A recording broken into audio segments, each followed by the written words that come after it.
ডাকঘর থেকে সঞ্চয়পত্র ক্রয় এবং সঞ্চয়পত্রের মাসিক মুনাফা উত্তোলন করা খুবই সময় সাপেক্ষ ব্যাপার। তাই আমরা খুব সহজেই সোনালী ব্যাংক হতে সঞ্চয়পত্র কিনতে পারি। এক্ষেত্রে অনলাইন অটোমেশন সিস্টেমে সঞ্চয়পত্র ক্রয়ে ক্রেতা এবং নমিনির যে সকল কাগজপত্র দিতে হবে এবং সোনালী ব্যাংক থেকে কিভাবে আপনারা নতুন নিয়মে সঞ্চয়পত্র ক্রয় করবেন A to Z বিস্তারিত তথ্য জানাবো আজকের এই ভিডিওতে। তার আগে আপনাদের কাছে একটা অনুরোধ রাখবো, আমার চ্যানেলের নতুন দর্শক হয়ে থাকলে অবশ্যই চ্যানেলটি সাবস্ক্রাইব করে সাথেই থাকবেন। সঞ্চয়পত্র ক্রয়ের জন্য সোনালী ব্যাংক থেকে যদি ক্রয় করতে চান সেক্ষেত্রে যার নামে সঞ্চয়পত্র ক্রয় করবেন, প্রথমত আপনাকে একটি সঞ্চয়পত্রের ফর্ম নিতে হবে। এরকম একটি সঞ্চয়পত্রের ফর্ম আপনাদেরকে নিতে হবে। এটি আপনারা চাইলে অনলাইন থেকেও নিতে পারবেন অথবা সোনালী ব্যাংকে গেলেই তারা আপনাকে সঞ্চয়পত্র ক্রয়ের আগে এই ফর্মটি পূরণ করতে দেবে। এই ফর্মটি পূরণ করার নিয়ম হচ্ছে অবশ্যই সর্বপ্রথমে ক্রেতার তথ্য দিতে হবে, অর্থাৎ যার নামে সঞ্চয়পত্রগুলো ক্রয় করবেন। আপনারা যদি লিখতে না পারেন তাহলে ওখানে যারা অফিসার রয়েছেন তাদের বললে অনেক সময় লিখে দেয়, তবে নিজেরাই করা ভালো। সেক্ষেত্রে এখানে প্রথমত লিখতে হবে ক্রেতার নাম, এরপরে জাতীয় পরিচয়পত্রের যে NID নাম্বার রয়েছে সেই নাম্বারটি দিতে হবে। এরপর হচ্ছে কর শনাক্তকরণ নাম্বার অর্থাৎ টিন সার্টিফিকেটের নাম্বার আপনাদেরকে এখানে বসাতে হবে। যদি না থাকে 5 লক্ষ টাকার মধ্যে হয় তাহলে দেওয়ার দরকার নেই, কিন্তু 5 লক্ষ টাকা বা এর উপরে হলে অবশ্যই এখানে টিন নাম্বারটি দিয়ে দিবেন। এরপর হচ্ছে বর্তমান ঠিকানা আপনার NID কার্ড অনুযায়ী এখানে বসিয়ে দিতে হবে। স্থায়ী ঠিকানা NID কার্ড অনুযায়ী দিতে পারেন। এরপর জন্ম তারিখ আপনার ID কার্ড দেখে এই সমস্ত তথ্য পূরণ করতে হবে মোবাইল নাম্বার সহ দিয়ে। সাথে অবশ্যই পাসপোর্ট সাইজের ছবি নিয়ে যাবেন, 4 কপি মতো নিয়ে যাবেন, হয়তো 2 কপি দিতে হবে, বাকিটা নাও লাগতে পারে। এছাড়া উপরে দেখতে পাচ্ছেন ক্রেতার পাসপোর্ট সাইজের ছবি, এখানে 1 কপি ছবি ফিল আপ করতে হবে। নমিনির 1 কপি ছবি এ সাইডে ফিল আপ করতে হবে। পরিশোধ ও ব্যাংক হিসাব সংক্রান্ত তথ্য অর্থাৎ আপনার যে ব্যাংক অ্যাকাউন্ট আছে ব্যাংকের তথ্য এখানে দিতে হবে। তো সঞ্চয়পত্র যদি আপনারা কিনতে চান সেক্ষেত্রে সোনালী ব্যাংক থেকে সঞ্চয়পত্র ক্রয় করলে অবশ্যই সোনালী ব্যাংকে সেভিংস অ্যাকাউন্ট থাকতে হবে। কত টাকার সঞ্চয় ক্রয় করতে চান সেটা অবশ্যই এখানে অঙ্কে লিখতে হবে সর্বপ্রথম এবং কথায় লিখতে হবে।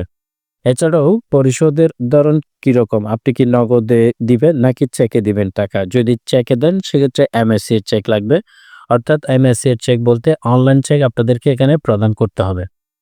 ব্যাংক ও শাখার নাম লিখতে হবে, কোন ব্যাংকে আপনার অ্যাকাউন্ট রয়েছে এবং কোন শাখায় রয়েছে সেটি।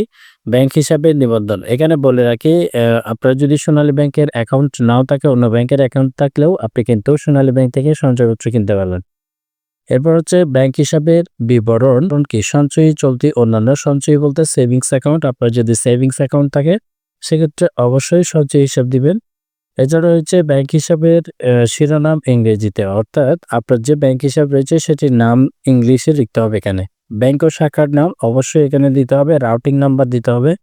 রাউটিং নাম্বারটা আপনারা কিভাবে বের করবেন, আপনারা যদি অনলাইনে লিখে ক্রোম ব্রাউজারে গিয়ে যদি সার্চ করেন যে শাখার নাম, ওই শাখা লিখে রাউটিং নাম্বার লিখবেন তাহলে রাউটিং নাম্বার চলে আসবে। হিসাব নাম্বারের জায়গায় অ্যাকাউন্ট নাম্বারটি দিতে হবে। এই ফর্মটা সম্পূর্ণ আপনারা পূরণ করবেন। এছাড়াও নমিনির তথ্য এখানে দিতে হবে, অর্থাৎ আপনারা যাকে নমিনি সিলেক্ট করবেন নমিনির নাম, নমিনির জাতীয় পরিচয়পত্র, বর্তমান ঠিকানা, স্থায়ী ঠিকানা, মোবাইল নাম্বার, সম্পর্ক সহ A to Z তথ্য আপনারা এই ফর্মটি সম্পূর্ণ পূরণ করবেন। যদি এখান থেকে কোনো কিছু ভুল ইনফরমেশন দেন তাহলে একটু প্রবলেমে পড়তে পারেন, তাই অবশ্যই চেষ্টা করবেন ফর্মটি সম্পূর্ণ নির্ভুলভাবে আপনারা পূরণ করার জন্য। যদি মাঝখানে কোনো হেল্প প্রয়োজন হয় তাহলে অবশ্যই তাদের থেকে জিজ্ঞেস করে আপনারা এই ফর্মটি পূরণ করবেন। এটা গেল ফর্ম পূরণের কাজ। এরপর হচ্ছে জাতীয় পরিচয়পত্রের ফটোকপিটা আপনারা নিয়ে যাবেন বললাম। এটির সার্টিফিকেট 1 লাখ টাকার উপরে হলে, কিন্তু 1 লাখ টাকাটা বর্তমানে 5 লাখ টাকার উপরে হলে টিন সার্টিফিকেট নিয়ে যাবেন। 2 কপি ছবি নিয়ে যাবেন। MSC এর চেক, MSC এর চেকের কথাই বললাম। MSC এর চেক বলতে আপনাদের অনলাইন অর্থাৎ অনলাইন সিস্টেম চালু রয়েছে এমন চেক দিতে হবে।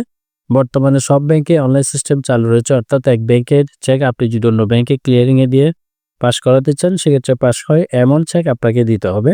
সেক্ষেত্রে 5 লাখ টাকার বেশি সঞ্চয়পত্রের এক্ষেত্রে রিটার্ন দাখিলের প্রমাণও দিতে হবে। প্রতি বছরে যে সরকারকে আপনারা ট্যাক্স দিচ্ছেন সেটার রিটার্ন স্লিপটা আপনাদেরকে জমা করতে হবে, তাহলে এখান থেকে ট্যাক্স অনেকটাই মকুব পাবেন। নমিনি জাতীয় পরিচয়পত্র, নমিনি 2 কপি পাসপোর্ট সাইজের ছবি নিয়ে যাবে। নমিনি যদি এক্ষেত্রে যেতে হবে কিনা স্বাক্ষর করার জন্য, হ্যাঁ, নমিনিকে অবশ্যই সঞ্চয়পত্র ক্রয়ের দিন যেতে হবে, তবে আপনি ফর্ম বাড়িতে এনেও তার স্বাক্ষর নিয়ে যেতে পারবেন। প্রশ্ন আসতে পারে যে সঞ্চয়পত্রের টাকা কি যার কাছে ফর্ম জমা দিব তাকেই দিতে হবে? না, আপনার অ্যাকাউন্টে জমা থাকবে তাকে ব্যাংকে চেকের কপি দিয়ে আসবেন। আপনাদের ক্লিয়ারিং এর মাধ্যমে ব্যাংক থেকে টাকা কেটে নেওয়া হবে। যেদিন কাগজপত্র জমা দেব সেদিন থেকেই কি হিসাব ধরা হবে কিনা? না, আপনার মোবাইলে মেসেজ আসবে যেদিন থেকে সেদিন থেকে, অর্থাৎ মোবাইলে মেসেজ অবশ্যই উল্লেখ থাকবে আপনার টাকা ডেবিট করা হয়েছে এবং সফলভাবে আপনি সঞ্চয়পত্র কিনতে সক্ষম হয়েছেন। যেদিন আপনার ফোনে মেসেজ আসবে সেদিন থেকেই সঞ্চয়পত্রের হিসাবটি কাউন্ট করা হবে। সঞ্চয়পত্রের মুনাফা কি প্রতি মাসে সঞ্চয় অফিস কিংবা ওই ব্যাংকে গিয়ে তুলতে হবে কিনা? উত্তর হচ্ছে না। আপনার অ্যাকাউন্টে মুনাফা ঢোকার সাথে সাথে প্রতি মাসে আপনি মেসেজ পাবেন এবং বাংলাদেশের যে কোনো সোনালী ব্যাংক শাখা হতে চেকের মাধ্যমে তুলতে পারবেন।